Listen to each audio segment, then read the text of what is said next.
Smaller than a period on this page. Prentice Hall, General Science, 1992, page 87. That's what they teach. I've got the books, okay? Yes, sir. On the even tapes I watched in here on the creation of the universe, they build up to the point of the very second where the universe is created, and they say they can tell what's happened up to 100th of a second before or after it happened, but they can't tell exactly what it was. They don't know the very instant that of what was there, what was happening. They just don't know. They don't know where it came from or what it was. Which puts it into the realm of philosophical ideas or religion. It's a belief. It's interpretation of people's... Go back to the Webster's Dictionary definition of religion: a belief in a power that created this universe. Evolution is a religion. This part of it is. And creationist isn't? Oh, creationist is too. All right. Oh, absolutely. So what's with freedom? Why can't we have a little freedom of religion here? I mean, what's the problem? Yeah, with why don't we get... Then why not teach both? Why not teach both? That's my whole point. Okay. It's certainly not taught in our schools. Maybe at college level, but I go visit any of the... I speak in public schools all the time. I've done 60 this year, okay? I'm in them. I got the textbooks. I look at them. They don't teach anything about creation except maybe to ridicule it. The ones that do, well, the way you present it is it's very, the facts make a lot of sense, and it's very understandable, but the way that a lot of, I know I've been to many different schools moving around, but the way that creationism is taught, even in the few schools that it is not like this. They don't teach it as cohesive and as they just teach it strictly Bible. This is happening. You must accept it. They don't give you facts to support it. They don't give you any reasons for it. And you're not allowed to question it either at all. Yeah, and a lot of places. I know this place I've been. I'm not saying every place is like this, but if it was as cohesively and understandable put together as this, it might be more widespread. Well, I think it is extremely widespread. In the last Gallup poll, 53% of the American population said they believe the world is less than 10,000 years old. That's true. You know, believing doesn't make it so. People believe in flying saucers too, and that doesn't mean there's aliens running around either. Let's apply that same statement to evolution also. Believing doesn't make it so. Sure. Right. Just make sure that point is on the tape here.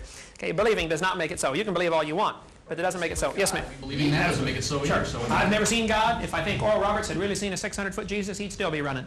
Okay. So I'm not one of those on that part of the lunatic fringe of Christianity either. But go ahead. Yeah, you don't have a problem with tectonic activity, right? Absolutely. No problem. Well, how can you ignore the enormity of time concerning tectonic activity that it would take to build a wrinkle in the Earth's crust the size of the Andes? Yeah, building on the same uniformitarianism. Okay. The Andes Mountains, let's put that in the fact column, okay? Andes Mountains exist, right? But not due to tectonic activity, is that your point? The fact that they exist, and they are moving, and earthquakes happen. And Alaska had an earthquake where the ground went up 40 feet in 10 seconds. Tore houses right in half.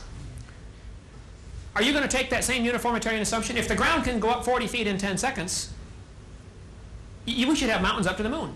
Obviously, there are catastrophes that alter the uniformitarian theory. I think this flood was that catastrophe. I think the mountains arose in a matter of a few months. I agree with tectonic activity. But the fact that the mountains can rise, the fact that we see earthquakes in Los Angeles where the ground shifts 7 feet, does not prove it has been going on for millions of years. It might have all started 50 years ago. Or 500 years ago. You can't prove that part of it. You see my point? Yes, there is tectonic activity. I lived right by the Hayward Fault and the San Andreas Fault. I've been to Reelfoot Lake. I've studied all the major faults in America. Been there, looked at them. Top and bottom, Grand Canyon, Royal Gorge, been there. But that doesn't prove it's been going on for millions of years.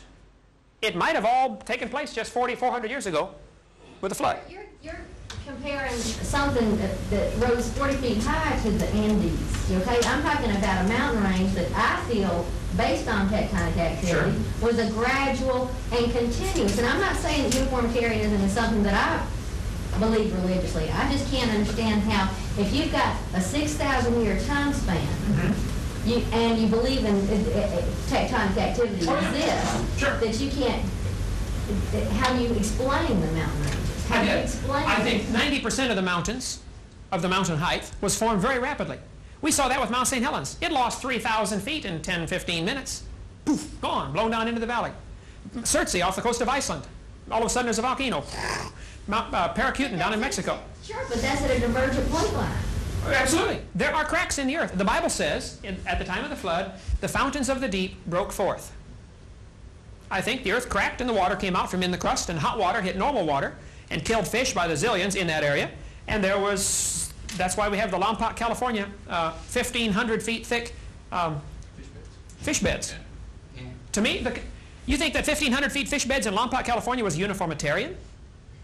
I'm not arguing. I'm saying that doesn't fit the facts. Right, they were killed real quick too. They were killed slowed quick. down, yeah. Yeah, So to me, the biblical account of the flood is a good explanation of that. Certainly not falsified by the fact that they exist. And they're found in all sorts of positions. There was a whale found in 1976 in Lompoc, California, 80 feet long, standing on its tail. Thousands and thousands of layers of sediment all the way around it.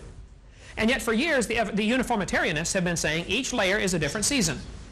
Well, if you got an 80-foot whale, and the layers are 50 layers to the inch, that whale did not stand there for millions of years on his tail.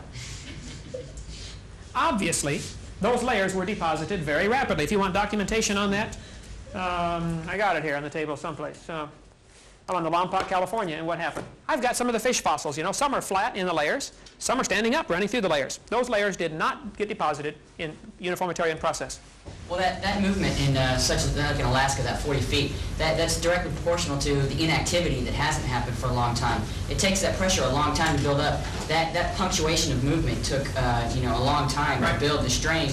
So that one severe movement may have taken thousands of years to build up enough pressure to force that up. So the mountains movement may have taken a million years to build up enough pressure to move that much, 30,000 feet or But by the same token, you haven't proven that it didn't start just 4,400 years ago with the flood. Possibilities of both. Well, there's still ruins at the 1,200-foot altitude level in the Andes also that indicate like ship piers and tie-ups and things. They're 1,200 feet from the existing ocean level, so you've got a lot of stuff like this.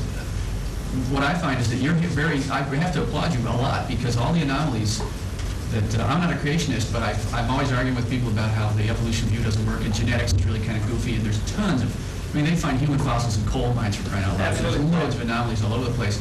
And the straight right hand of the chart evolutionists, big science can't handle it. Same with the energy stuff we're telling you about. They can't handle any of that stuff at all because it doesn't fit into it.